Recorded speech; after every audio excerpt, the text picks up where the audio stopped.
Ya, muy bien. Vamos a hacer entonces, buenas tardes ante todo. Vamos a hacer la clase de diarrea. Es un síntoma muy frecuente de muchas enfermedades y entonces, es básico que ustedes conozcan los mecanismos, fisiopatológicos de las diarreas, los importantes, los más, frecuentes, para que ustedes, puedan, también, les sirva para realizar la anamnesis de los casos y también les va a servir para el tratamiento, ¿no? Entonces vamos a empezar teniendo un caso de un paciente joven de 20 años que hace una semana presenta deposiciones líquidas 2 a 3 veces al día en poca cantidad y después de la ingesta de leche entera. Entonces, cuando terminemos de hacer esta clase, tenemos que saber si este paciente tiene diarrea realmente, si esta diarrea es aguda o es crónica, cuál es el mecanismo fisiopatológico de la diarrea, si es secretora, osmótica, inflamatoria o por dismotilidad, y también cuál sería el tratamiento, ¿no? Si son antibióticos, si es líquido o si es de repente estar en ayunas. Entonces vamos a hacer un poco de definición de lo que es la diarrea, un poco de histología y fisiología para saber más o menos cuál es el mecanismo por el cual se puede producir la diarrea, y finalmente terminamos con los mecanismos fisiopatológicos de la diarrea. Esta es la definición. Como ven ustedes, hay varias definiciones, ¿no? Como por ejemplo que es el producto entre el desequilibrio entre los procesos de secreción y absorción del intestino. Si hay mayor secreción o menor absorción, se va a producir la diarrea. Según la Organización Panamericana de la Salud, la diarrea la define como 3 o más deposiciones sueltas o aguadas en un día, ¿no? También lo definen como un aumento súbito en el número de evacuaciones acompañadas de una disminución de la consistencia, y así también como un aumento en el contenido, ¿no? El contenido líquido, o sea, la cantidad, y las veces que se está haciendo, que puede estar acompañada de moco y de sangre. Entonces, y finalmente también hay una definición que tiene que ver con el peso, ¿no? Que dice que un aumento del peso de las evacuaciones mayor de 200 gramos también podría consistir diarrea.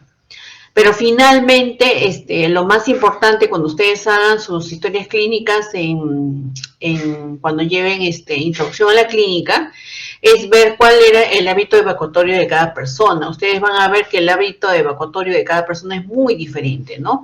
Algunas personas hacen todos los días, algunas personas hacen 3 veces al día, algunas personas hacen cada 2, 3 días.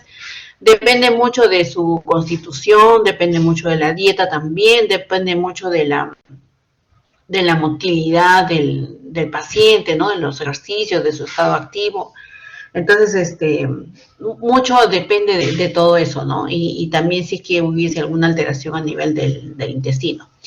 Pero lo más importante es determinar cuál es el hábito evacuatorio de la persona, ¿no? Entonces, si normalmente el hábito evacuatorio de la persona es una sola vez al día y un poco semisólida, entonces ese es su hábito evacuatorio normal. Entonces, si me dice al día siguiente he tenido 3 deposiciones y son más aguadas, entonces para ese paciente es diarrea. Pero si, por ejemplo, el paciente hace, no sé, cada 2 días, cada 3 días, y después comienza a hacer una vez al día y de repente un poco disminuida la consistencia, también a ese paciente ya es diarrea, ¿no? Entonces, no necesariamente es una definición que aplica a todas las personas. En relación al tiempo, ven ustedes acá, si tiene menos de 2 semanas se considera como aguda, si es de 2 a 4 semanas como persistente y si es más de 4 semanas como una diarrea de tipo crónica. Vamos a ver un poco entonces de histología. En la parte más externa nosotros tenemos a la serosa y luego tenemos 2 capas musculares. Una capa muscular que es longitudinal y una que es circular. La longitudinal que nos sirve un poquito para lo que es los movimientos intestinales, y el músculo circular lo que va a hacer es mezclar, ¿no? el bolo alimenticio. Después tenemos la submucosa que está conteniendo los vasos sanguíneos, arteriales, venosos, los linfáticos. Y finalmente viene la mucosa. Entonces, donde se realiza la absorción y la secreción es justamente en la mucosa, ¿no? En la mucosa nosotros vamos a tener estas vellosidades Y dentro de estas vellosidades vamos a tener microvellosidades, ¿no? Que van a aumentar el área de absorción del contenido líquido que tiene que tener este intestino, ¿no? Y tenemos una área que son depresivas, así como hendiduras, ¿no? Y a esta se le denomina cripta. Generalmente la parte apical de las vellosidades se encarga de la absorción del líquido, mientras que la cripta se encarga de la secreción del líquido. Entonces, como les dije, una de las definiciones es o es una disminución de la absorción del líquido o es una secreción abundante de líquido lo que va a producir la diarrea. Nuevamente vemos acá el tubo digestivo junto con sus vellosidades, y dentro de las vellosidades están las microvellosidades, y acá tenemos el aporte apical, ¿no? Y acá tenemos la cripta, la que se va a encargar de la secreción, y en la parte superior la parte que se va a encargar de la absorción, ¿no? Como les dije, todas estas vellosidades lo que hacen es aumentar la superficie de absorción del intestino, más o menos en unas 600 veces más, ¿no? No solamente hay células que van a producir la absorción y la secreción, sino también dentro de las microvellosidades vamos a tener unas células que se llaman caliciformes, que van a producir moco en el intestino también. Y también vamos a tener una capa que va a contener denominado el glucocáliz, que va a contener células que van a tener moléculas transportadoras de enzimas, ¿no? Y estas enzimas se van a encargar de degradar los nutrientes, ¿no? Hasta monosacáridos, ¿no? Entonces, por ejemplo, vamos a tener a la sacarasa, a la maltasa, a la lactasa, ¿no? La lactasa, que es muy importante en el metabolismo de la leche, ¿no? Entonces, muchas veces no tenemos esta enzima, y entonces cuando ingresa la leche entera con lactosa, al no tener esta enzima que sirve para la degradación, entonces se va a producir diarrea, ¿no? Una diarrea que va a hacer que salga líquido, ¿no? Y también tenemos unas células que se llaman células enterocromafines, que van a tener unos gránulos que van a soltar neurotransmisores como la serotonina, que van a tener que ver mucho en el movimiento intestinal también, ¿no? En relación a la inervación del intestino... Silvana de la Gala. En relación a la inervación del intestino, tenemos dos tipos de inervación. Una inervación que es de tipo intrínseco, que tiene que ver con el plexo mientérico de Auerbach y el plexo submucoso de Meissner, ¿no? Cuando se estimula este plexo nervioso con algunos neurotransmisores como la acetilcolina, la noradrenalina, la serotonina, entonces va a haber un aumento de la intensidad de la contracción, ¿no? Y este aumento de la contracción también puede dar diarrea. Y tenemos otro sistema nervioso también en el intestino, que es la inervación extrínseca, que está dada por el simpático y por el parasimpático. Fundamentalmente el simpático, que es el que aumenta la motilidad, ¿no? Y la hipersecreción. Por ejemplo, cuando nosotros tenemos un examen o estamos muy nerviosos, a veces nos da por ir al baño, ¿no? Para tener una deposición. Y eso está dado por el sistema simpático, ¿no? Entonces, ambos sistemas pueden estar alterados en algunas circunstancias, por ejemplo, en la diabetes, que se altera los nervios periféricos y puede producir diarrea en una enfermedad como la diabetes, por ejemplo, ¿no? O de repente un hipertiroidismo, donde hay un aumento de la susceptibilidad de los receptores de las catecolaminas, y entonces también se puede producir diarrea en el hipertiroidismo, por ejemplo, ¿no? Como les dije, hay dos tipos de músculo, un músculo que va a hacer unas contracciones longitudinales, y que eso se denomina peristaltismo, ¿no? Entonces, cuando hay diarrea, a veces por aumento de la motilidad es porque hay un aumento del pericaltismo. Y hay otros movimientos, que son movimientos segmentarios, que sirven para contraer al músculo y para mezclar el contenido luminal, ¿no? Vamos a ver un poquito de fisiología, ¿no? Yo les dije entonces, si hay una buena, un balance adecuado entre la absorción y la secreción, no se va a producir diarrea. Pero si hay un aumento de la secreción o una disminución de la absorción, puede producirse diarrea. Entonces, ¿qué ocurre normalmente? Normalmente la persona de 70 kilos puede ingerir 2.000 centímetros cúbicos de agua al día. La saliva produce más o menos 1,5 litros de saliva. Los contenidos gástricos, la secreción gástrica más o menos como 2 litros. El jugo biliar más o menos como 500 mililitros. El jugo pancreático casi como 1,5 litros. Y las secreciones intestinales como 1.500. Entonces, si nosotros unimos todas estas producción externa e interna de líquido, vamos a tener más o menos una producción más o menos de 9 litros, ¿no? Entonces, estos 9 litros definitivamente no van a poder salir por el intestino grueso. Entonces, la mayor parte se va a absorber, miren, casi 8 litros y medio se tiene que absorber en el intestino delgado, y especialmente en el yeyuno. Y después a nivel del intestino grueso, de esos 500 que todavía faltan, se van a absorber más o menos 400 mililitros, o sea, menor cantidad que en el intestino delgado. Entonces, básicamente, si yo tengo una diarrea, especialmente por el intestino delgado, voy a tener una diarrea profusa, abundante, ¿no? En cambio, si es una diarrea que está producida en el intestino grueso, probablemente la diarrea no va a ser de mayor cantidad. Y finalmente, entonces voy a tener una excreción en las deposiciones de más o menos 100 mililitros al día.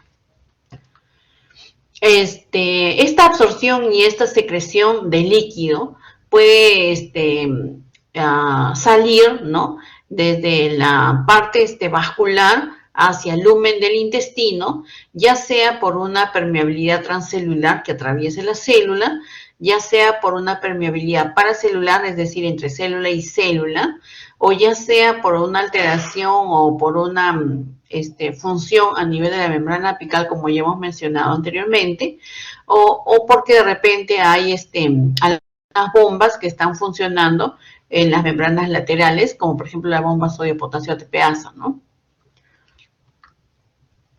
Entonces acá nosotros estamos viendo cómo esta es una célula intestinal, y en la célula intestinal los iones principales van a acarrear el líquido, el agua, principalmente son el cloro y el sodio, ¿no?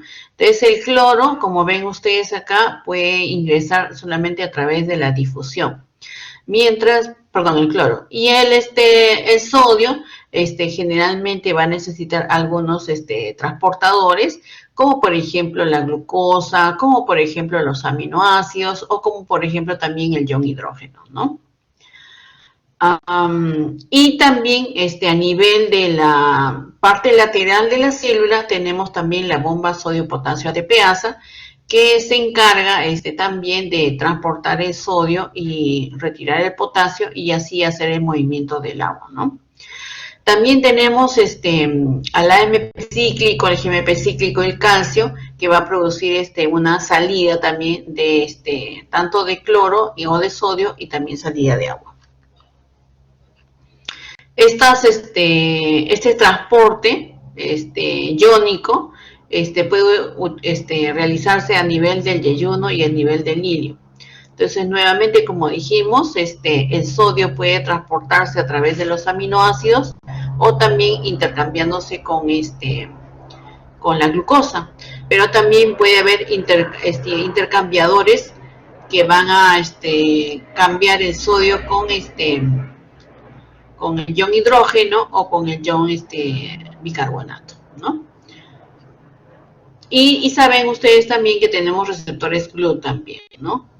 Los receptores GLUT que también pueden ayudar al transporte de cloro.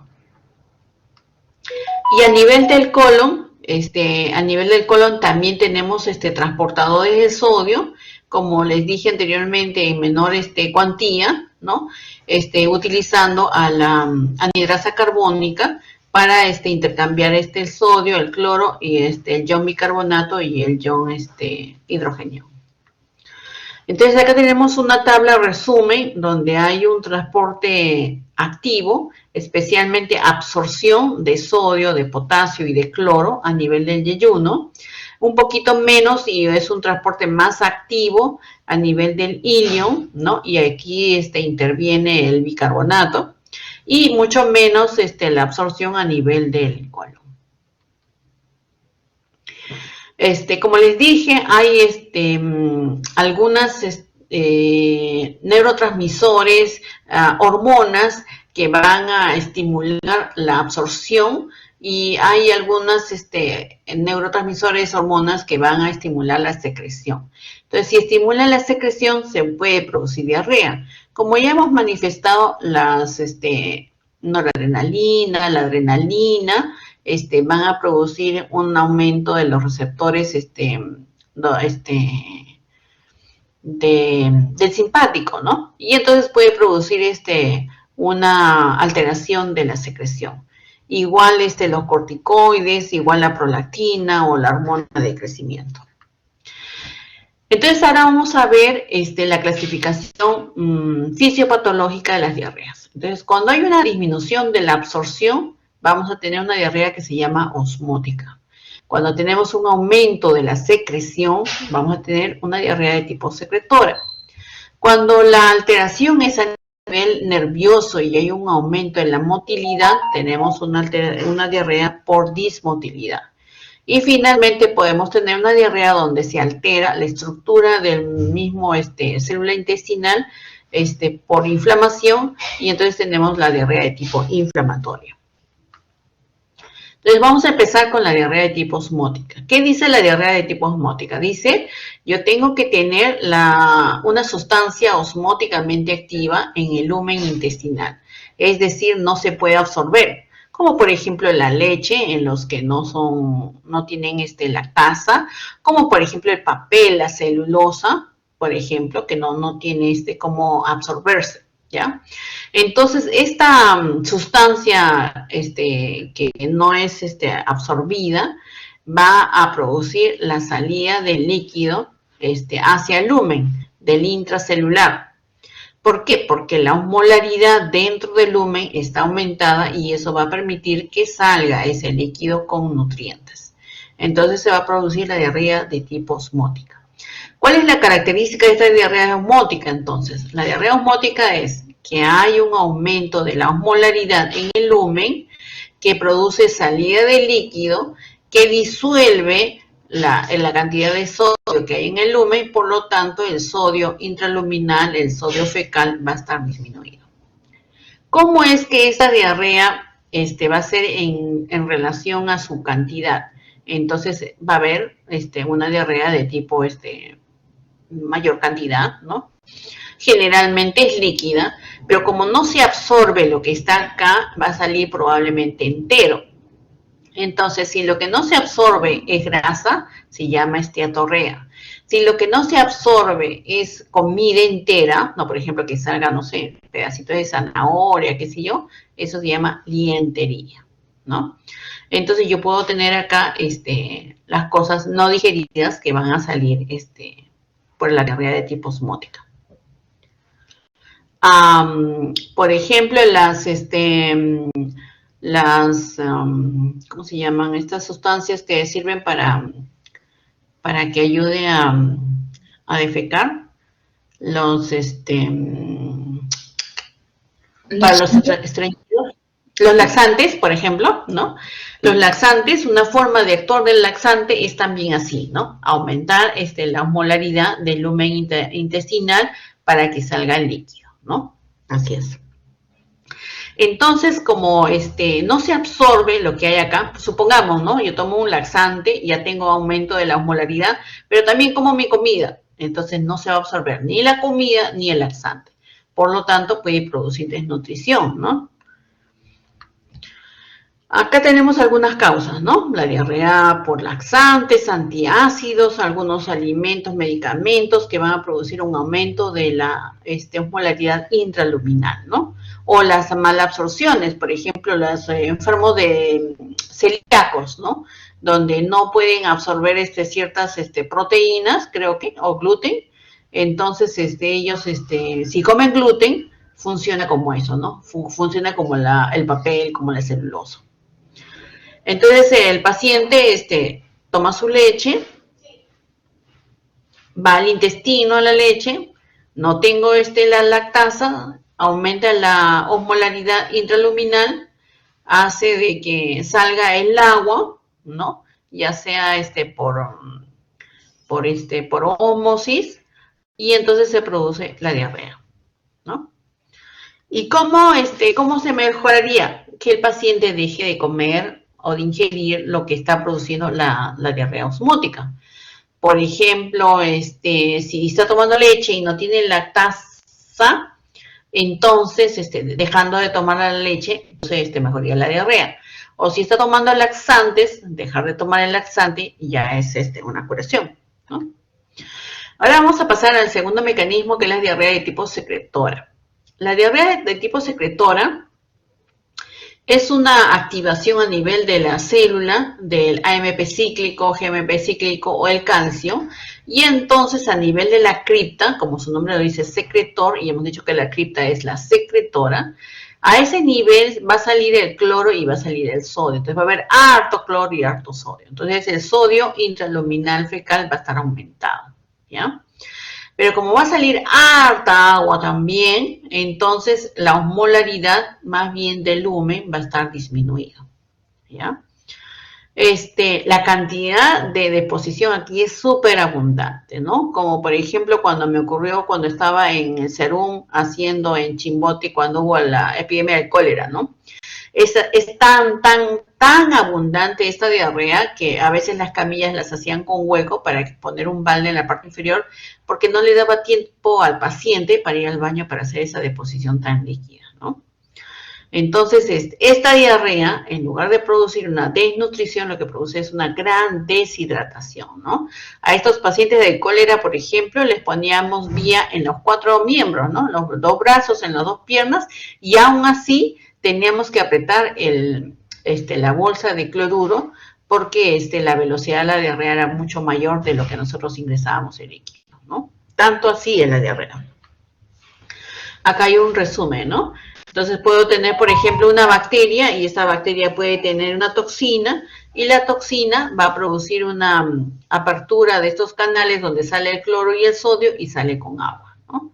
Acá lo mismo, tenemos acá una representación esquemática de lo que es la microvellosidad con la parte apical que absorbe, donde hay una disminución pues de la absorción de los iones, y la parte hendidura, donde es la parte de la secreción, donde se va a producir la apertura de los canales de sodio y de cloro y se va a salir este líquido, ¿no?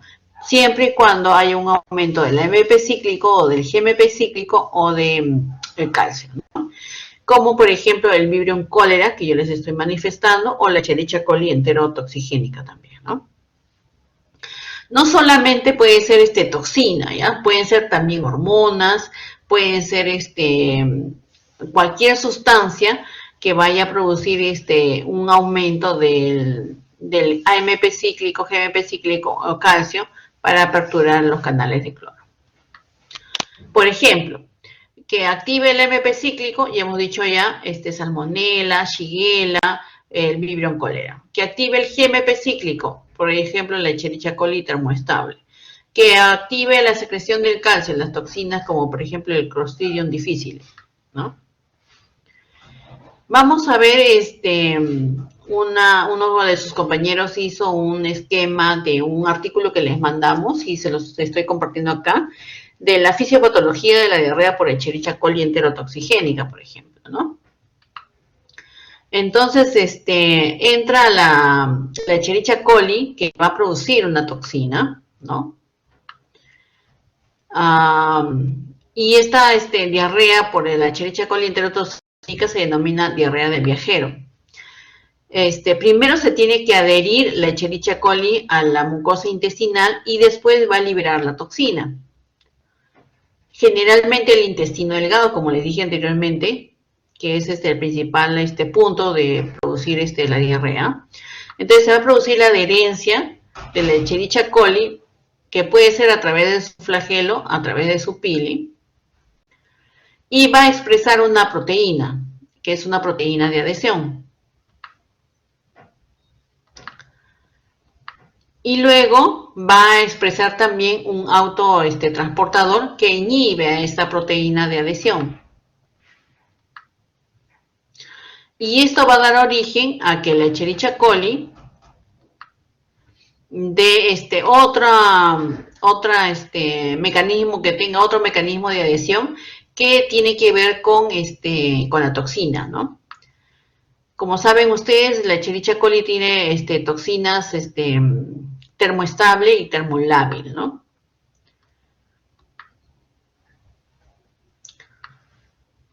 Tenemos las dos toxinas, la termoestable y la termolábil. Y cada toxina se va a dividir en dos subunidades, que es la A y la B. Y entonces estas subunidades lo que van a hacer es unirse a un gangliósido dentro de la célula intestinal. Una vez que se une al gangliósido, las toxinas, las unidades de las toxinas termolábil, la A y la B, se va a producir entonces el ingreso de estas toxinas, de estas unidades de toxina, al aparato de Golgi y al retículo endoplasmático. Una vez que se une, junto con los nucleótidos de guanina, van a activar al AMP cíclico, ¿no? Al AMP cíclico. Aumenta el AMP cíclico y entonces se apertura el canal de cloro. Y al aperturarse el canal de cloro, entonces sale el agua, ¿no? Y también va a estimular el GMP cíclico, produciéndose también la apertura del canal de cloro y la salida de agua. Y así se produce entonces la diarrea secretora por la Escherichia coli enterotoxigénica.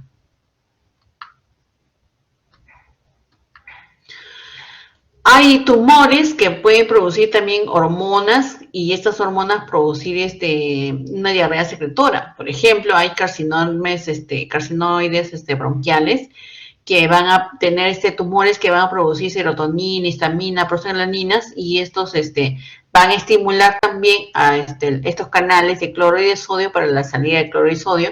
Entonces, una manifestación extrapulmonar de un cáncer pulmonar es justamente la diarrea. O, por ejemplo, un adenoma pancreático que también va a secretar enzimas y hormonas como la secretina, la gastrina, que va a producir también este tipo de diarrea.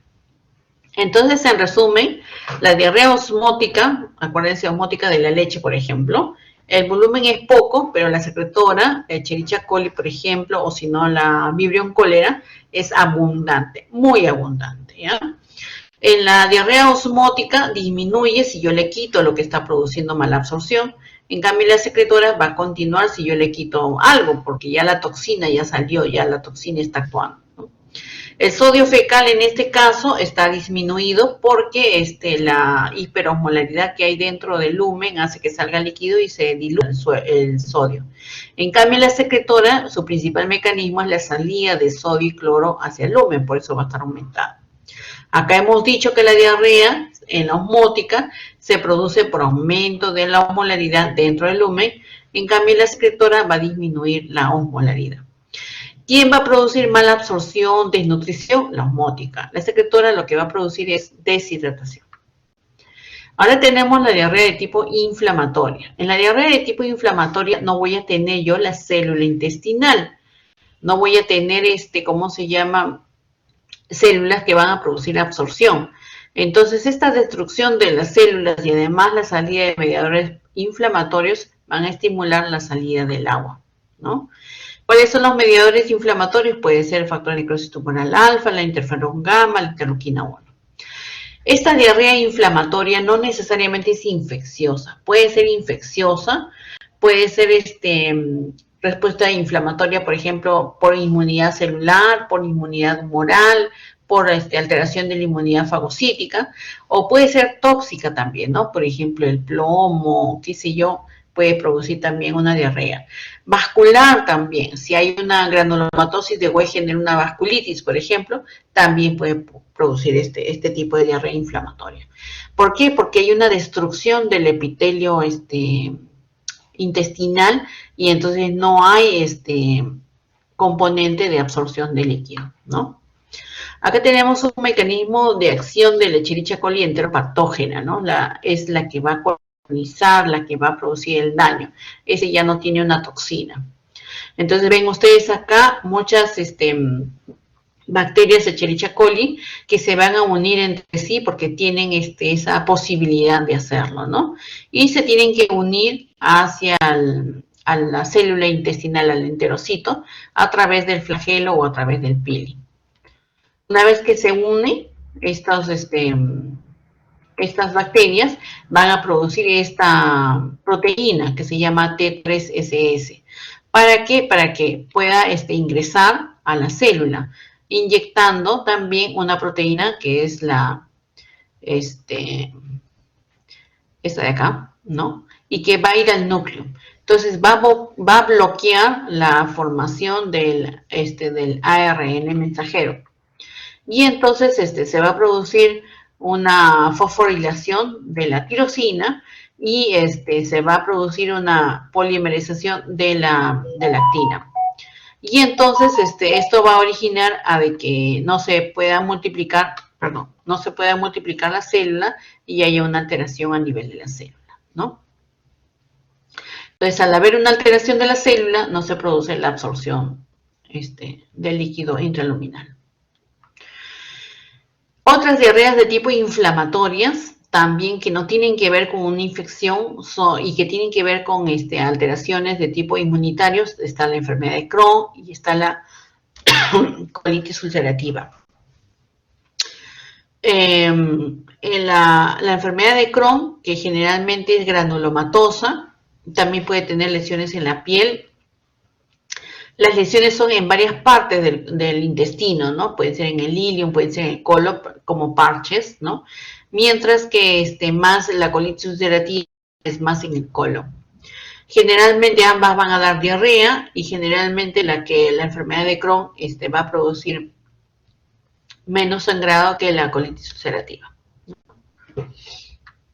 Entonces, vamos a ver un poquito de la enfermedad de Crohn, por ejemplo, ¿no? Su etiología aún está no está clarificada realmente y se cree que se trata de una inflamación producida por un aumento de los linfocitos T, ¿no? Que los linfocitos T están produciendo citoquinas proinflamatorias. Y ven ustedes acá la producción de úlceras, ¿no? Úlceras, moco, pus, qué sé yo. Es una enfermedad que afecta a todo el tubo digestivo, puede ser al intestino delgado y al intestino grueso, va a formar granulomas, ¿no? Y tiene que ver un poco de genética y un poco de la flora bacteriana también. ¿Cuál es la clínica? Fiebre, diarrea, dolor abdominal, una masa palpable y pueden haber también síntomas fuera del intestino delgado. ¿Cuál es su etiología? Tenemos que se trata de explicar esta etiología por una susceptibilidad genética, ¿no? Se cree que tiene que ver con este receptor NOTS, que se parece al TLR que ya habíamos estudiado en la parte de sepsis, ¿se acuerdan? TLR3, TLR4, TLR2, ya, el NOT también es un receptor de reconocimiento de bacterias, ¿no? Entonces, creen que al alterarse genéticamente, se altera también genéticamente este reconocimiento de alguna bacteria. Y por lo tanto se producen mutaciones de este receptor NOT, ¿no? Que va a producir un aumento de la susceptibilidad de la enfermedad de Crohn. También se dice que tiene que ver con la flora intestinal, ¿no? Que hay algunos factores que alteran la flora intestinal, y entonces al alterar la flora intestinal, se altera el sistema inmune. Por ejemplo, lo que uno come, ¿no? De repente la mayor cantidad de carbohidratos, las carnes, o por ejemplo el aumento de productos que son no fermentados, estériles, o de repente la vacunación misma, ¿no? Por ejemplo, la polio que ingresa por la vía oral. Entonces, finalmente, se altera la flora intestinal que va a hacer que se produzca un proceso inflamatorio, ¿no? Y la otra explicación de esta diarrea de la enfermedad de Crohn es de que tiene que ver con el sistema inmune, ¿no?